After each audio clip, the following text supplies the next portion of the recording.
And I think the thing that's the hardest, and I'm sure we can all attest to this, is caring what other people think. It's the biggest thing, especially in this day and age where everyone's judging you online. You just seem to all you see is like the hateful stuff or the negative stuff, and people saying no. So I think the biggest thing is trying to do your best to understand that this path you're on is your path, and you don't have to worry about what anyone else thinks. Their opinion literally doesn't matter. One of the best quotes I heard recently is you'll never see a hater doing better than you. You'll never see someone who hates on you or like puts you down doing better than you are doing, because that's just not how the world works, you know. So I think trying to, even if you're not a positive person, just try and be positive about what you're doing, because if it's your passion, it will take you to where you need to be, you know. So I think just being really passionate, having that kind of like tunnel vision of knowing where you're going and like being confident in that. I doubt myself all the time. I have self-doubt all the time, but because I love surfing, I have this thing I love, that's my guide all the time. It's like, that's what I love to do. I think what you're saying though is like a bit of a double-edged sword, because I know for me, I know I definitely care what other people think of me. So do I. But then the way that I deal with it is, instead of just trying to put the blinders on and shutting everything else out and being like, no, this is my thing, I got to do it, which I do sometimes, but what I do more is I'll try and just surround myself with people that are doing better than me. Yeah. Because it's not only that I care about what people are saying about me and being like negative, but also like the people that are being positive around me. Like, it's caring in both ways, so you got to take that sort of like, these people, for sure, but also thinking of it like maybe they've got something to it and dealing with it, and then as well being like, if they don't, right, just fuck off basically. Then also just coming in and being like, I'm going to surround myself with like-minded people that are better than me, so I'm more encouraged to push to that next level. Yeah, I think that's actually a great point, right? Because as much as we all say we don't care what people think, you do care. You can't just switch that off, right? Yeah. You have to try. You have to try to like not let that affect you like deep down. But I also think that those negative comments can be like gold sometimes. You know, like I remember things people said to me when I was 14. Still have them in my head. I know the things that people have said to me, that I'll never do well outside of Wales. You know, I remember it. I've got these quotes in my head, and they drive me all the time. You know, so I think that like it's a great point. You know, sometimes that can spur you on, and not so much not caring, but you, because you said, you'll still will care, but change your perspective around it. Yeah, that's it. Like, yeah, I just think taking things in the right way. The things that people say, but also sometimes there's just people are just negative to be negative, you know. They maybe it's a jealousy thing, maybe it's they just don't understand. And I'm sure with what you boys are doing with the adventure athlete stuff, like, and I get it all the time. I'm in the gym jumping around like a monkey, and I go to like, you know, a bit of a roid-ed gym, and everyone's like, what the hell is this kid doing, you know? But that's why I have a home gym. That's it. Yeah, I wish I did. That's why I train a load of Brad. but at the same time, I also. My end goal is so important. I don't even have an end goal, but just what I want is so much more important to me than what these people think. Yeah. It outweighs it. I just think I don't care. I want what I want so bad that. I remember when I was running. It was when it was snowing a few months ago. Yeah. And I was running down Porth Kerry, and I literally just had a pair of shorts on, like nothing else. And I was going through a bit of the valley where there's a road, and there happened to be one car going through. And I had my headphones on, but they rolled the window down. They're like, "Put your top on, you fucking wanker!" And I was like, for me, it was like I went down the woods so no one else would be around, and I could run without that.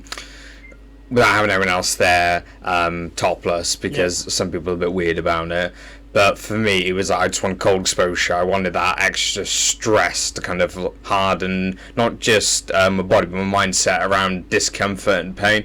Because for me, a big side of my training isn't just how much you tolerate in the gym, but it's all the other stresses like cold exposure, dealing with the heat, dealing with the like external conditions of change, which I'm sure we understand a lot with surfing too. It's mental. That's mental conditioning too, and even like a guy shouting at you out of a car. That's not nice to hear, is it? You know, someone just yelling at you, but that toughens you up. You know, it does. And you've remembered that quote. You've remembered that time. Yeah, it makes me laugh. Exactly, for sure. But at the same time, I just, when things like that happen, or like negative things happen, I just think, I try and like put myself in their shoes, and I think, there they are in their heated car, you know, just sitting down. They probably just had a McDonald's. That's just thinking. They do nothing, you know. Like I said, you'll never see a hater doing better than you. They're not out there running with their top off. So I just try and just flip it, and flip those negative things, and just, or even if you just let it burn away inside you, you know. Like, yeah. Well, it was just fuel to run harder then, because I was coming up to a big hill, and I just sprinted the whole thing, and I was like, when I thought about it, I was like, he sat there in pure comfort, and he was like fairly overweight dude as well. So, and I was like, you know, why are you actually shouting? Is it because you actually think that someone running around topless is a wanker? No. Or is it because the contrast between the extreme of comfort you're in, sat in the car with aircon and windows up, and you probably just got like a pumpkin spice latte or something, and then someone around literally in a pair of shorts and the snow topless, is that total contrast that gives you that little bit of discomfort because it highlights, you know, possibly some negatives about your own lifestyle or comfort zone. Yeah, and you know, think that just made him feel better for that minute. He just thought, I'm insecure about the fact that you're running with your top off or whatever in the cold, and I'm not doing that. So he just thought, might as well put you down, you know. And that, for someone to have that mindset's pretty disgusting, pretty nasty, you know. So I just think that's the thing, and it's experiences like that. Like I said, like we're people's entry to sport. As a coach, you are a negative. Let's say that was someone's first run with their top off. Yeah. You know, or let's say someone was just running and they were a little bit overweight and someone shouted things out of the car.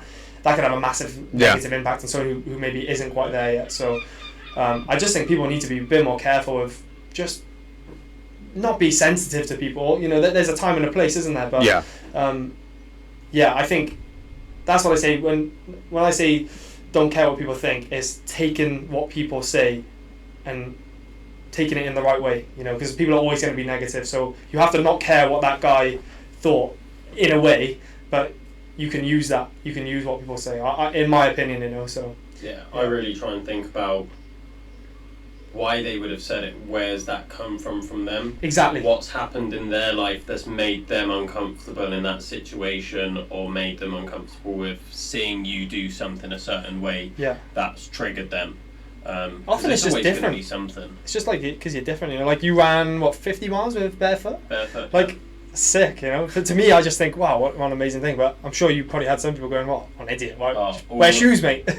You know. But I find there's quite a contrast. The female gymnasts that I coach were like, that's so stupid. Why just put some shoes on? Like, why are you even going for a 50-mile run anyway? Like, don't be so stupid. I might say some of those things as well. Why would you do that? All of the boys are just like, oh, have you done it yet? And I was like, yeah. They're like, oh, sick, let's go, Will. I'm like, yeah, come on. I think that when you like get feedback from someone who would actually understand how hard that is, what you're doing, you would never get that response from someone who actually understands how hard a 50 mile. I hate running, right? And a 5k run for me is a hard run. Yeah. So 50 miles, I fully appreciate that, and I just think, that's insane, you know. But you'd have maybe an overweight guy roll down his window with his McDonald's in his hand, going, "Idiot, put some shoes on," or whatever, you know. Like, so most of the time, those opinions are like so irrelevant as well. Let's